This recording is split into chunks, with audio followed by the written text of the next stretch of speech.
Doctor Yunus বিদায় নিয়েছিলেন 5 মাস আগে। বিদায় নেওয়ার সময় তিনি দেশের রিজার্ভ রেখে গিয়েছিলেন $33 বিলিয়ন, সাথে দেশবাসীর জন্য 6 মাসের মজুতকৃত খাদ্য রেখে গিয়েছিলেন। অথচ ক্ষমতা গ্রহণের সময় দেশের রিজার্ভ ছিল মাত্র $19 বিলিয়ন।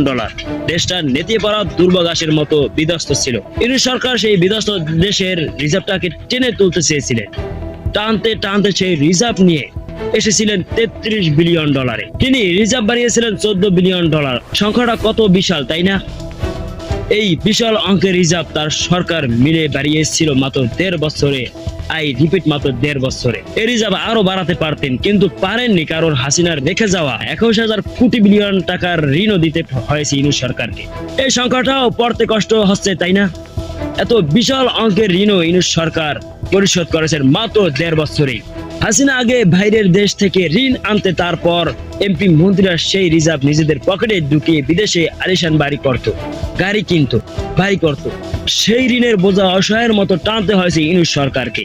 পাশাপাশি জনগণের ভালো করতে গিয়ে, দ্রব্য মূল্যের দাম কমাতে গিয়ে কোটি কোটি টাকা ভর্তুকিও দিতে হয়েছে ইউনূস সরকারকে।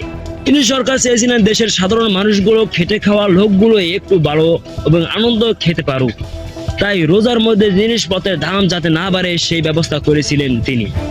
শুধু রোজাতেই না, গত 1.5 বছর তীক্ষ্ণ নজর রেখেছিলেন কোন চাঁদাবাজ যাতে দাম বাড়াতে না পারে। তাছাড়া সব সময় কারেন্ট দেওয়ার চেষ্টা করত, গ্যাস দিত, স্বস্তি দিত। ইউনূস সরকার জনগণকে 2টা সুন্দর ঈদ উপহার দিয়েছেন। সেই 2 ঈদে মানুষ কম দামে ব্যাগ ভর্তি বাজার করেছিল, হাসি মুখে বাঁচতে শিখেছিল।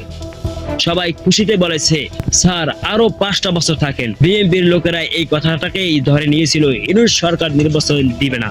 তারপর কথায় কথায় ইউনূসকে গালি দিত, আন্দোলন করত। ইউনূস সরকারের আমলে মাত্র 1.5 বছরেই 1236টার মতো আন্দোলন হয়েছে, ভয়াবহ বন্যা হয়েছে, বিমান দুর্ঘটনা হয়েছে, আরো কত শত অযাচিত ঘটনা ঘটেছে। তার মধ্যে সেনাপ্রধান কমান্ড চেন মানেনি, পুলিশরা নিরাপত্তা দিতে পারেনি, বিএনপি কথা শুনেনি, হাসিনার রয়ে যাওয়া আমলারাও কাজ করেনি। আর এসব বাধা বিপত্তি পেরিয়েও ডক্টর ইউনূস দেশটাকে গুছিয়ে দিয়ে যেতে চেয়েছিলেন। বিডিআর হত্যাকাণ্ডের মামলাটাও নতুন করে তদন্ত করা শুরু করেছিলেন। তারপর শিরদাঁড়া উঁচু করে ভারতের কাছ থেকে তুলা আনা বাদ দিয়েছিলেন, আমেরিকার শুল্ক কমিয়েছিলেন, জাপানে 1100 পণ্যের শুল্ক ছাড়াই রপ্তানি করার পথটা তৈরি করে দিয়ে গিয়েছিলেন ইউনূস সরকার।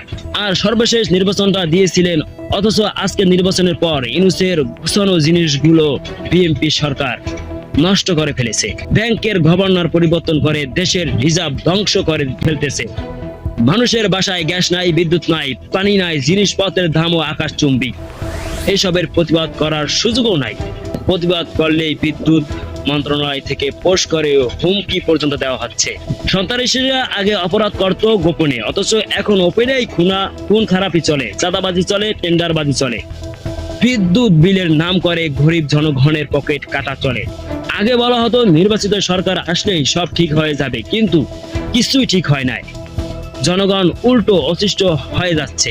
অথচ জনগণরা নির্বাচিত সরকারের কাছে কোনো টাকা পয়সা চায় নাই, বাড়ি গাড়ি চায় নাই, খেয়ে পরে একটু বাঁচতে চেয়েছিল। শুধু ইউনূস সরকার চেয়েছিলেন দেশের সেনাবাহিনী, রাজনৈতিক দল, সচিব, জনগণরা মিলে দেশটাকে সংস্কার করবে। আর ডক্টর ইউনূস জনপ্রিয়তা দিয়ে বাইরের দেশ থেকে বিনিয়োগ আনবেন, বাইরের দেশের সাথে কূটনৈতিক সম্পর্ক বজায় রাখবেন। কিন্তু বাইরের দেশের সফরে গেলেই দেখা যেত দেশে কোন্দল লেগে গেছে, আন্দোলন হচ্ছে, চাঁদাবাজি করছে, লোকজন খুন হচ্ছে, বাহিনীরাও নেতাদের প্রভাবে হার্ড লাইনে যেতে পারেনি। এই সব অশ্লীলতার বীরে ইউনূস সরকার তার মন মতো কাজ করার সুযোগ পাননি, নিজের দক্ষতা গুলো দেখাতে পারেন নাই। তিনি চেয়েছিলেন যুদ্ধ বিধ্বস্ত একটা দেশের মতো হয়ে যাওয়া বাংলাদেশটাকে একটু ঠিকঠাক করতে, কিন্তু দিন শেষে একরাশ কষ্ট আর আফসোস নিয়ে ফিরে গেছেন পুরনো ঠিকানায়। তার বিরুদ্ধে হয়তো 1000টা অভিযোগ আছে, সমালোচনা আছে, কিন্তু তার চলে যাওয়া আমাদের আক্ষেপ করাও আছে। নিজেদের মারামারি অবতামির কারণে একটা লোককে ঠিকঠাক কাজে লাগাতে পারিনি আমরা। এখন তাকে তেমন কিছুই মনে হচ্ছে না, হয়তো হবেও না।